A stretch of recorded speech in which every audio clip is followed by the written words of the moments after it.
तो मुझे बस ये कहना है कि ये वीडियो वैसे मैंने 3 दिन पहले रिकॉर्ड कर लिया था, लेकिन आज मैं एडिट करके मैं इसे अपलोड कर रहा हूँ। तुम्हें बस ये कहना है कि अभी तक सब कुछ ठीक नहीं हुआ, होप कि सब ठीक हो जाए। और इस वीडियो को तुम शेयर कर देना, अगर ये वीडियो तुम्हें पसंद आता है तो बस थोड़ा सा ज़्यादा शेयर कर देना बस। तो गाइस आज हम 3 चीज़ों के बारे में बात करेंगे, गालियों के बारे में, मोटिवेशन के बारे में और अटेंशन सीकर्स के बारे में। सबसे पहले मैं बता दूं कि जिनको थोड़ी बहुत भी गालियों से प्रॉब्लम है तो मैंने नीचे डिस्क्रिप्शन में पोगो का लिंक दे दिया है, वहाँ पे जाके पोगो का जितने भी सारे शोज है उस शोज को एंजॉय करो, यहाँ पे कुछ भी गंदगी मत फैलाना। और ये जो भी बोलते ना कि गाली देना बहुत खराब है, तो मैं उन्हें बता दूं कि गालियों से हमारे संस्कार का पता नहीं चलता, क्योंकि हम सारा दिन अपनी मम्मी के पल्लू से बंधे नहीं रहते, हमें हमारे हरामी दोस्त और कमीने लोगों का सामना करना पड़ता है। और हाँ, गालियां कोई माँ के पेट से सीख के नहीं आता, ना ही घर में सिखाया जाता है, लेकिन हाँ स्कूल में सिखाया जाता है, ऐसा तुम कह सकते हो, क्योंकि वहाँ पे हमारे कमीने दोस्त होते हैं। और यार आसपास के लोग ऐसे होंगे कि जिनको देखकर आपको गाली देने का मन नहीं करता, लेकिन उनकी हरकतों को देखकर गाली अपने आप मुंह से निकल जाती है। और इसका बड़ा रीजन मैं कुछ चुनिंदे टिकटॉकर्स को मैं बताना चाहूंगा। उनकी हरकतें ऐसी होती है कि इनके वजह से हमारे मुंह से माँ कम और मादर चोद ज्यादा निकल जाता है। और ये लोग जो भी कैमरे के सामने देवता बन के घूमते ना, उनसे कभी रियल लाइफ में मिल लियो, तुम्हें पता चल जाएगा कि कौन कैसा है। इससे अच्छा है जैसे तुम हो वैसे ही अपने आप को सबके सामने प्रेजेंट क्या करो, यही सबके लिए बेस्ट है, तुम्हारे लिए भी और सामने जो तुम्हें देख रहे हैं उनके लिए भी।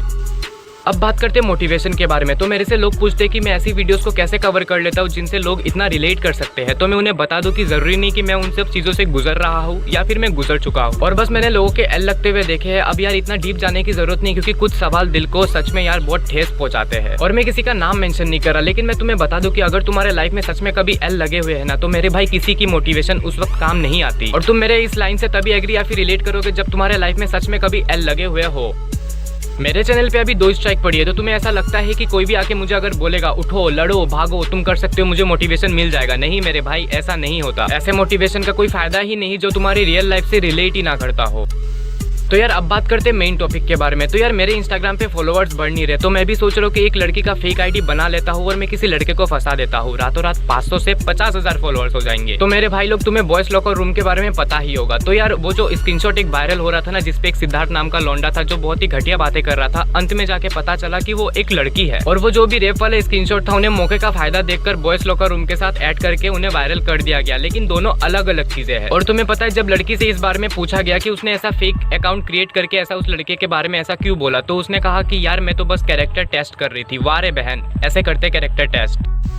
अब एक चीज मुझे समझ में नहीं आ रहा कि वो फ्लॉप एक्ट्रेस कहा गए जो उछल उछल कर ट्वीट कर रहे थे कि टीच योर सन। अब नहीं बोलोगे टीच योर डॉटर्स, अब नहीं उस लड़की के पेरेंट्स को कोसोगे तुम लोग। मुझे पता है कि इस बार तुम लोग की तरफ से एक भी ट्वीट देखने को नहीं मिलेगा, क्योंकि इस बार जो गलती है वो लड़की की गलती सामने आई है और तुम्हें सिर्फ गलतियां लड़कों की दिखाई देती है। और जो लोग भी बोल रहे थे ना कि जिस लड़के ने ऐसे बात किया है उसको सीधा जाके गोली मार दो, भले वो जितने भी साल का है, या फिर उसे जेल में डाल दो। मुझे समझ में नहीं आता कि अब क्या हुआ। अरे कहा हो रे दोगले इंसानों, अब गोली मारने की बातें नहीं करनी। अब कहा गया तुम्हारा इक्वलिटी, अब मुंह में लंड लेके बैठे हो क्या? अब तुम्हारी स्टोरी मुझे दिखाई नहीं दे रहा। अब उस लड़की को जेल में डालने की बात नहीं करना, अब तुम्हें समाज को नहीं कोसना, अब तुम्हें लड़की के पेरेंट्स को नहीं कोसना, है ना? और ये बात तो तुम्हें पता होगा कि एक लड़का है जिसने कुछ ही दिन पहले सुसाइड कर लिया, क्योंकि उसके ऊपर एक लड़की ने रेप के एलिगेशंस लगाए थे। तो मेरे भाई इसमें उस लड़की की गलती तो है ही है, लेकिन उसके साथ साथ ऐसे बहुत सारे लोगों की गलती है जो अपने आप को समाज के रक्षक समझते हैं।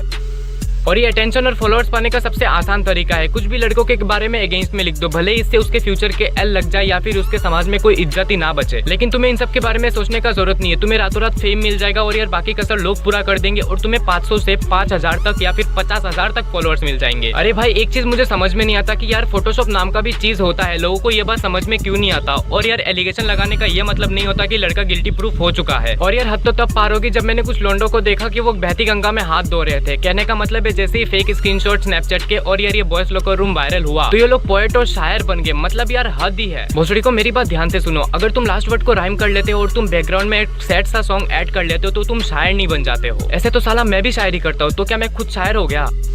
फेम और फॉलोअर्स तो तुम जैसे गांडुओं को बहुत मिल गया है ना, रातों रात ही तुम लोग फेमस हो गए। तो यार अब तुम्हारा फर्ज बनता है कि तुम उस लड़की के बारे में भी बनाओ जिसके वजह से कुछ ही दिन पहले एक लड़के की जान गई, और उस लड़की के बारे में भी बनाओ जिसने फेक प्रोफाइल बना के लड़कों के बारे में अफवाह फैलाया है या फिर फेक स्क्रीनशॉट फैलाया है। लेकिन मुझे पता है कि तुम अभी ये सब नहीं करोगे, क्योंकि तुम्हारे अंदर का पोएट और शायर दोनों ही गांड मराने चले जाएंगे। और वो जो बंदे ने सुसाइड किया ना कहीं उसका रीजन तुम लोग हो और तुम जैसे हजारों लोग हो। सालों तुम लोग एक स्क्रीनशॉट देख के सामने वाला दोषी है या नहीं है वो तुम लोग डिसाइड कर लेते हो। और इन फेक फेमिनिस्ट का तो मुझे कभी पता पता नहीं चला, कहीं भी साले पहुंच जाते हैं। जब इट्स हर चॉइस वाली ने हरकत किया था तब ये लोग तादाद में पहुंच गए थे कमेंट करने, ma'am more power to you. Ma'am का बोलने का तरीका गलत था लेकिन मैम का इंटेंशन गलत नहीं था। मेरे लौड़े का पावर और लौड़े का इंटेंशन, मैम की बातें भी गलत थी और मैम की इंटेंशन भी गलत थी। यार दोगलेपन की भी हद होती है। और मैं उन शायर और उनमें पोएट्री वालों को मैं कह दूं कि तुम्हारी बारी भी आएगी, तुम्हारी तो मैं बेटे अच्छे से लेने वाला हूँ। अब बात करते हैं एक दीदी के बारे में जो कैरी मिनाटी का वीडियो देख के बहुत ही ज्यादा भड़क गई और वो बहुत ही ज्यादा पर्सनल भी हो गई। नहीं मेरे भाई, मैं यहाँ पे वीडियो प्ले नहीं कर सकता लेकिन मैं तुम्हें कुछ हिंट दे सकता हूँ, जैसे कि कैरी मिनाटी भैया, आप जो ये लोगों का मजाक उड़ा रहे हो, आपको तो जेल में होना चाहिए। खुद का शक्ल देखा है, बंदर जैसे दिखते हो, खुद का हेयर स्टाइल देखा है, और आप जो ये आवा करके रोस्ट करते हो ये तो बहुत ही गलत बात है। और आप जो ऐसे लोगों का मजाक उड़ाते हो, ये हमारे कॉन्स्टिट्यूशन पता नहीं क्या था, छोड़ो यार, तुम्हें समझ में आ ही गया होगा कि मैं किस लड़की के बारे में बात कर रहा हूँ। सबसे पहले मैं मीमर्स लोगों को एक बात बता दूं कि यार भाई लोग, तुम लोग का ना मार्केट में बहुत ही ज्यादा वैल्यू है। तुम किसी भी लड़की को यार तुम लोग अपना सारा भाव दे देते हो। अब बात करते हैं मैडम के बारे में। समझ नहीं आता कि शक्ल के बारे में वो बात कर रही है जिनके मुंह में इतना मेकअप है कि अगर गलती से किसी ने नाखून चुबो दिया तो पूरा का पूरा उंगली गायब हो जाएगा।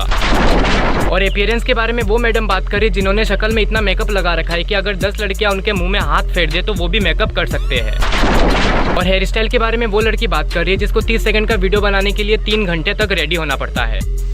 और तुमने एक चीज नोटिस किया होगा, मैंने दीदी को साली तक नहीं बोला, भले ये दूसरे को कुत्ता और बंदर ही क्यों ना बोले, लेकिन मुझे यार नहीं बोलना, क्योंकि मैं इक्वलिटी पे भरोसा करता हूँ। और तुम अगर मेरे रेगुलर व्यूअर्स हो तो मुझे पता है कि तुम भी इक्वलिटी पे भरोसा करते हो। मुझे अपने वर्ड्स के साथ बहुत ही केयरफुल रहना होगा, क्योंकि यार क्या पता कब कोई दीदी ऑफेंड हो जाए और रातों रात यार तुम सब मिलकर ही मुझे रेपिस्ट घोषित कर दो। लेकिन कुछ लोग और इंस्टाग्राम के चुतमरी के पोएट, जिन्हें लगता है कि अगर उनके 50,000 फॉलोअर्स हो गए तो वो पोएट और शायर बन गए, उन्हें ये सब बातें कभी समझ में नहीं आएगा। और अब बस तुम्हें यही कहना है कि अगर तुम कुछ भी गलत देखते हो तो उस गलत को गलत बोला करो, लेकिन यार जेंडर को साइड में हटा के गलत बोला करो।